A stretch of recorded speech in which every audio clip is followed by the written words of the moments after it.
నమస్తే వ్యూవర్స్, నేను పద్మపావని, heal and grow with పద్మగా రూపంలో మీ అందరికీ పరిచయమే ద్వారా.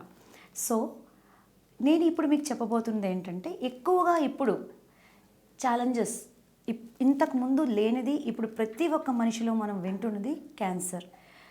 క్యాన్సర్ రావడానికి మెయిన్ రీజన్ ఎమోషనల్ బ్లాక్ మనలో ఉండడం వల్ల క్యాన్సర్ వచ్చే అవకాశం ఉంది అంటే, ఎవరికైతే రిజెంట్మెంట్, నా జీవితం ఇలా అవ్వడానికి పలానా వ్యక్తి కారణం, పలానా సిచ్యువేషన్ కారణం అని లాంగ్ స్టాండింగ్ ఎన్నో సంవత్సరాల నుంచి ఎమోషన్ని, ఒక మనిషి మీద పగ ప్రతీకారం ఎక్స్ప్రెస్ చేయకుండా, మీలో ఉండే ఎమోషన్ని ఎక్స్ప్రెస్ చేయకుండా హోల్డ్ చేసి ఉంచని కారణంగా క్యాన్సర్ డెవలప్ అయ్యే అవకాశం ఉంది, ట్యూమర్ డెవలప్ అయ్యే అవకాశం ఉంది. సో ఎవరైతే క్యాన్సర్తో బాధపడుతున్నారో ఒక్కసారి చెక్ చేయండి. మీరు మీ జీవితంలో ఎవరి మీద కానీ ఏదైనా సిచ్యువేషన్ వలన నా జీవితం ఇలా అయిందని కానీ ఎక్కువ కాలం నుంచి ఎమోషన్ని క్యారీ చేస్తున్నారా లేదా అనేది చెక్ చేయండి.